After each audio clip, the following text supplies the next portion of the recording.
நேற்று லால் சலாம் படத்தோட ஆடியோ லான்ச்சில் தலைவர் ரஜினிகாந்த் அவர்கள் பேசும்போது நிறைய விஷயங்கள் பற்றி பேசியிருந்தாங்க. அதுலேயும் குறிப்பாக தலைவர் ரஜினிகாந்த் அவர்களுடைய ரசிகர்களுக்கும் விஜய் அவர்களுடைய ரசிகர்களுக்கும் சோசியல் மீடியாக்களில் நடக்கும் இந்த வார் பற்றியும் பேசியிருந்தாங்க.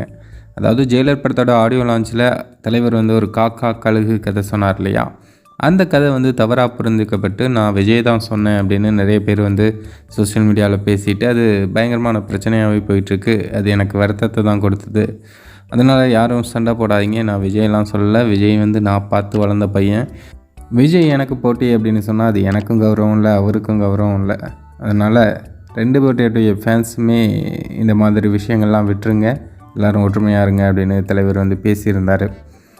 சரி, ஓகே அப்படின்னு நிறைய தலைவரோட ரசிகர்கள் தலைவரோட இந்த சொல்லுக்கு கட்டுப்பட்டு நிறைய விஷயங்கள் சோசியல் மீடியாக்களில் பதிவு பண்ணிகிட்டு இருந்தாங்க. ஆனால் நிறைய விஜய் ஃபேன்ஸ் இதை ஏற்றுக்கிட்டாங்களா அப்படின்னா அது கேள்விக்குறியாக தான் இருக்குது. ஏன்னா நம்ம கண்ணில் பட்டவரையும் நிறைய பேர் அடித்த அடியில் தான் தலைவர் இப்படி பேசுகிறாரு அப்படின்னு நிறைய விஷயங்கள் சோசியல் மீடியாவில் பேசிகிட்டு இருக்காங்க. அதில் ஒரு சில விஜய் ஃபேன்ஸ் பரவாயில்ல, ஓகே, சூப்பர் ஸ்டாரே சொல்லிட்டாரு, இதுதான் கரெக்டு, எல்லாம் தவறாக பேசுகிறதெல்லாம் நிறுத்திக்கிங்க அப்படின்னு ஒரு சில விஜய் ஃபேன்ஸ் சொல்லிகிட்ருக்காங்க. மொத்தத்தில் பெரும்பாலான விஜய் ஃபேன்ஸ் இதை ஏற்றுக்கிட்டாங்களா அப்படின்னா அது எனக்கு தெரியலை அப்படின்னு தான் சொல்லணும்.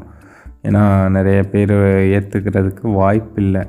ஆனால் உண்மையை சொல்லப்போனால் விஜய் ரசிகர்கள் தான் இதை ஏற்றுக்கணும். ஏன்னா விஜய் அரசியலுக்கு வராரு, எல்லா நடிகர்களுடைய ரசிகர்களின் ஆதரவும் அவங்களுக்கு தேவைப்படுது. அப்படி இருக்கும் பட்சத்தில் அவங்க ஏன் இப்படி பேசிகிட்டு இருக்காங்கன்னு தெரில. விஜய் பேச வேண்டியது தான் தலைவர் பேசியிருக்காரு. ஏன்னா நியாயப்படிக்கு விஜய் தான் இந்த வார்த்தையை சொல்லியிருக்கணும். ஏன்னா அவருடைய அரசியல் ஆதாயத்துக்கு அது முக்கியமான தேவை. ஆனால் அதை தலைவர் சொல்லியும் அதையும் மதிக்காமல் ஒரு சில விஜய் ஃபேன்ஸ் பேசுகிறாங்க அப்படிங்கிறது அவங்களுக்கு கவலைக்குரிய விஷயந்தான். அதாவது அவங்களுடைய அரசியல் வருகைக்கு. சரி, இதை புரிஞ்சுக்கிட்டு சரியாக பண்ணாங்கன்னா அவங்களுடைய எதிர்காலம் நல்லாயிருக்கும். அப்படி இல்லையா மீண்டும் பழைய நிலை தான்.